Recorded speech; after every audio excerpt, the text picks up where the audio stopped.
بسم اللہ الرحمن الرحیم الطریقۃ العصریہ فی تعلیم اللغۃ العربیہ کے 70ویں سبق میں آپ کو خوش آمدید۔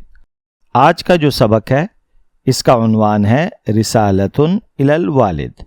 سبق شروع کرنے سے پہلے حسب سابق ہم قاعدے سے آغاز کریں گے۔ اس کا قاعدہ: خط لکھنے کا مقصد مخاطب کو اپنے حالات اور معاف ضمیر سے مطلع کرنا ہوتا ہے، اس لیے خط لکھتے وقت سلیس عبارت اور سادہ اسلوب اختیار کیا جائے اور لفظی تکلفات سے اجتناب کیا جائے۔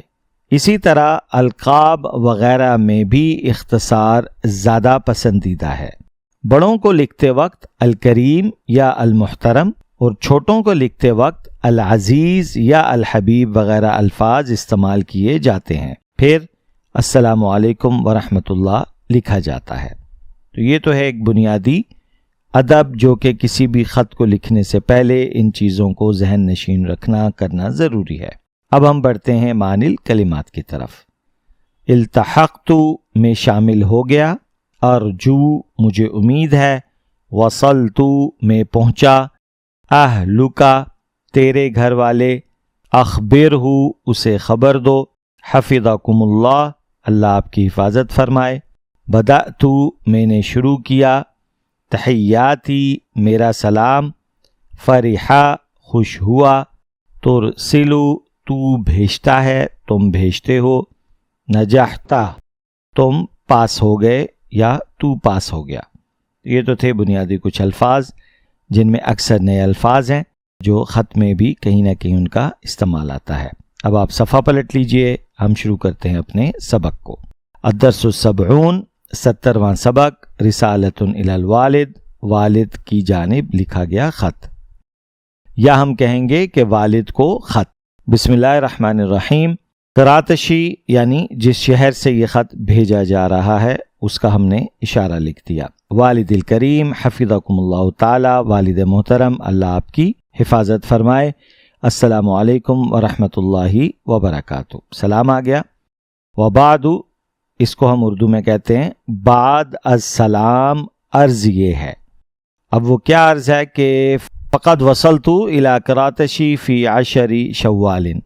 اب یہ خالد جو ہے یہ اپنے والد کو خط میں بتا رہا ہے کہ میں 10 شوال کو کراچی پہنچا یا پہنچ گیا تھا۔ والتحقت بجامعۃ العلوم الاسلامیہ، اور میں نے جامعہ علوم اسلامیہ میں داخلہ لے لیا۔ وقبلت فی الصف الاول، اور مجھے پہلی کلاس میں قبول کیا گیا یا داخلہ مل گیا۔ وبدأت اتعلم اللغۃ العربیۃ، اور میں نے عربی زبان سیکھنی شروع کر دی ہے۔ والآن بعد زمن قلیل اتکلم العربیۃ وافہمھا، اور اب تھوڑے عرصے بعد ہی الحمدللہ میں عربی بولتا ہوں اور اسے سمجھتا ہوں۔ وَأَعْرِفُ قِرَاءَتَهَا وَكِتَابَتَهَا وَالْحَمْدُلِلَّہ، اور عربی زبان پڑھنا اور اسے لکھنا بھی میں جانتا ہوں، الحمدللہ یعنی تمام تعریفیں اللہ کی۔ اس کے بعد ہے فل سٹاپ، یعنی اب جتنی بات تھی اس کا آنا، داخلے کا مل جانا اور کسی چیز تک، مقصد تک حصول، اس کا پہنچ جانا، یہ والی بات تو ہم نے سن لی۔ اب یہاں سے آگے خط کا آخری حصہ شروع ہونے لگا ہے یا درمیانی حصہ۔ وَإِنِّي لَفَرِحٌ أَنْ أَكْتُبَ إِلَيْكُمْ هَذَا الْخِطَابَ بِاللُّغَةِ الْعَرَبِيَّةِ، اور مجھے اس بات کی خوشی ہے کہ میں آپ کو یہ خط عربی زبان میں لکھ رہا ہوں۔ وَأَرْجُو أَنْ أَعُودَ إِلَيْكُمْ فِي آخِرِ هَذَا الْعَامِ، اور میں امید کرتا ہوں کہ اس سال کے آخر میں آپ حضرات کی طرف لوٹوں گا۔ وَقَدْ تَعَلَّمْتُ كَثِيرًا من اللغة العربية والعلوم الاسلامیة انشاءاللہ، جبکہ میں بہت سی عربی زبان اور اسلامی علوم سیکھ چکا ہوں گا انشاءاللہ۔ وتحیاتی الی الوالدۃ المحترمۃ واخوانی واخواتی وجمیع اصدقائی، میری طرف سے والدہ محترمہ، میرے بھائیوں، میری بہنوں اور تمام دوستوں کو سلام۔ والسلام التاریخ، پھر آگے اس کی تاریخ ہے۔ اور نیچے ہے ابنکم خالد، آپ کا بیٹا خالد۔ تو یہ ایک خط ہے جس کو ہم نے سمجھا کہ اپنے حال احوال یا مقصد کس طریقے سے لکھا جاتا ہے۔ یہ مثال کے طور پہ 2-4 آپ کو اس قسم کے خطوط ملیں گے، لیکن یہ ذہن میں رکھیں کہ پیٹرن یہی رہتا ہے، الفاظ بدلتے ہیں، حالات بدل رہے ہوتے ہیں۔ تو یہ تو ہو گیا ہمارے سبق کا پہلا حصہ مکمل۔ اب ہم چلتے ہیں سبق کے دوسرے حصے کی جانب، سوال جواب۔ اب یہ جتنا ہم نے پڑھا، اگر انہی باتوں کو ہم سوال کے ذریعے کسی سے پوچھنا چاہیں تو کیسے پوچھیں گے؟ یہاں در حقیقت یہ سکھایا جا رہا ہے۔ مثلا بچے نے کہا کہ فقد وصلت الی کراتشی فی 10 شوال، یہ تو اطلاع ہے کہ وہ بچہ 10 شوال کو کراچی پہنچا تھا۔ اب اگر میں معلوم کرنا چاہ رہا ہوں کہ وہ بچہ کب پہنچا تھا تو میں سوال کیسے کروں گا؟ تو یہاں در حقیقت جو سامنے آپ کو صفحے پہ سوال جواب نظر آ رہے ہیں، یہ اسی سے متعلق ہے، جس میں ہم ایک واقعے کو سمجھنے کے لیے اگر ہم مزید کچھ سوالات کرنا چاہیں تو یہ اس کا طریقہ کار ہے۔ سوال جواب۔ متى وصل خالد الى کراتشی؟ اب یہاں متى لفظ استعمال ہوا، کب؟ وصل واحد مذکر غائب کا صیغہ ہے۔ یہ آپ دیکھیے وہاں وہ کہہ رہا ہے فقد وصلت، کیونکہ وہ اپنی بات کر رہا تھا۔ تو ابھی اگر ہم سوال کریں گے تو واحد مذکر غائب کا صیغہ استعمال کریں گے۔ متى وصل خالد الى کراتشی، خالد کراچی کب پہنچا تھا؟ وصل خالد فی 10 شوال، ٹھیک ہے، ہمیں پتہ چل گیا کہ جی وہ 10 تاریخ کو شوال کی پہنچا تھا۔ بأی جامعۃ التحق، وہ کس جامعہ میں اس کا داخلہ ہوا؟ التحق بجامعۃ العلوم الاسلامیہ۔ وفی ای صف قبل، ٹھیک ہے، اس نے کہا تھا وقبلت فی الصف الاول، تو یہاں یہ بات ہو رہی ہے وفی ای صف قبل، تو جواب ہے قبل فی الصف الاول۔ الی من کتب الرسالۃ، اب سوال ہے کہ اس نے یہ خط کس کو لکھا ہے؟ کتب الرسالۃ الی والدہ۔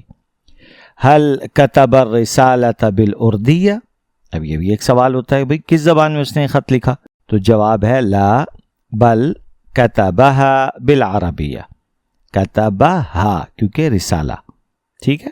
هل خالد یتکلم العربیۃ؟ نعم هو یتکلم العربیۃ۔ هل هو یفهم العربیۃ؟ نعم هو یفهم العربیۃ۔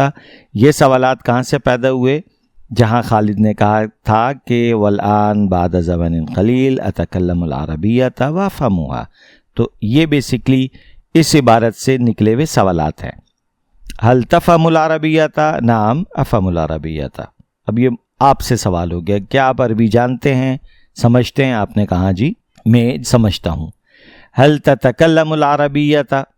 اچھا، اب ابھی تک تو بات ہو رہی تھی خالد کی، ٹھیک ہے، اس لیے ہم نے ماضی کے صیغے استعمال کیے تھے۔ اب ایک دم یہ تبدیلی آ گئی اس کے اندر کہ اس کا مخاطب یعنی اس عبارت کا مخاطب میں اور آپ ہو گئے، اس لیے تو تتکلم آ رہی ہے نا واحد مذکر حاضر۔ تو هل تتکلم العربیۃ؟ نعم اتکلم العربیۃ۔ هل تقرأ کتبا عربیۃ؟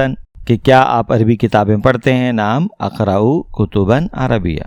لماذا تتعلم العربیۃ؟ اب سوال ہے کہ بھئی آپ عربی کو کیوں سیکھ رہے ہیں؟ تو جواب ہے اتعلم العربیۃ لافہم القرآن۔ اگر آپ کو یاد ہو تو یہ بات ہم نے پہلے درس کے اندر بھی کہی تھی کہ عربی زبان کو مسلمان معاشرے میں جو خاصیت حاصل ہے یا جو ہم سیکھتے ہیں، اس کی بنیادی وجہ قرآن و سنت کو پڑھنا، سمجھنا اور اس کو بیان کرنا، اس پر عمل کرنا، یہ مقصود ہے۔ متى تعود الى بلدک؟ اب یہ ہم سے پوچھا جا رہا ہے متى تعود الى بلدک، آپ اپنے شہر کب لوٹیں گے؟ اعود الى بلدی فی شعبان، میں اپنے شہر شعبان میں لوٹوں گا۔ هل ترسل خطابا الى والدک؟ تو جواب ہے نعم ارسل خطابا الى والدی، جی ہاں میں اپنے والد کو خط بھیجتا ہوں۔ تو یہ تو تھا آج کا سبق جو الحمدللہ یہاں مکمل ہوا۔ اب آپ صفحہ پلٹ لیجئے، تمرین کو دیکھتے ہیں کیا ہے۔ تمرین میں جو ہمیں ہدف دیا گیا ہے وہ ہے اکتب رسالتاً الی اخیک وَأُخْبِرْهُ أَنَّكَ نَجَحْتَ فِي الْإِمْتِحَانِ السَّنَوِيَّ۔ اب یہ ٹاسک آ گیا آپ کے پاس کہ آپ نے ایک خط لکھنا ہے اپنے بھائی کو، جس کے اندر آپ نے اس کو ذکر کرنا ہے کہ جو میرے سالانہ امتحان ہیں اس کے اندر میں کامیاب ہو گیا۔ تو یہ ابھی آپ کا ہدف ہے۔ اس کا جو طریقہ کار ہوگا وہ یہی ہوگا، آپ نے جو گزشتہ سبق تھا اس کے اندر امتحان سے متعلق اگر آپ غور کریں تو 3-4 اسباق پیچھے جو ہے جہاں مہینوں کا ذکر آیا تھا وہاں ہم نے کچھ امتحان سے متعلق پڑھا تھا، مدرسہ شروع کب ہوتا ہے، ختم کب ہوتا ہے، اور کون سے مہینے میں پڑھائی ہوتی ہے، کون سے مہینے میں امتحان ہوتے ہیں۔ اسی چیز کو آپ نے ایک خط کی شکل میں لکھنا ہوگا، اور انہی اصولوں کو سامنے رکھتے ہوئے کوئی لمبے چوڑے خط کی ضرورت نہیں ہے کہ اندر بس آپ نے بتا دینا ہے کہ میں کراچی شوال میں پہنچ گیا تھا، بنوئی ٹاؤن میں یا کسی بھی ادارے میں میرا داخلہ ہو گیا تھا، مجھے اول میں قبول کر دیا تھا، اور پھر میں نے اچھے طریقے سے پڑھائی کی، اور پھر ہمارے جو سالانہ امتحان ہوئے میں اس کے اندر شریک ہوا، اور اس کے بعد اس میں کامیاب ہو گیا۔ آپ کو خوشخبری سنانی تھی کہ میں کامیاب ہو گیا۔ یہ تمام الفاظ کہیں نہ کہیں یہ پچھلے 4-5 اسباق کے اندر اگر آپ غور کریں تو انشاءاللہ آپ کو مل جائیں گے۔ تو آج کا سبق اس حوالے سے مکمل ہوا، اور انشاءاللہ اگلے سبق میں آپ سے دوبارہ ملاقات ہوگی۔ اپنا قیمتی فیڈ بیک دینا نہ بھولیے گا۔ السلام علیکم ورحمۃ اللہ وبرکاتہ۔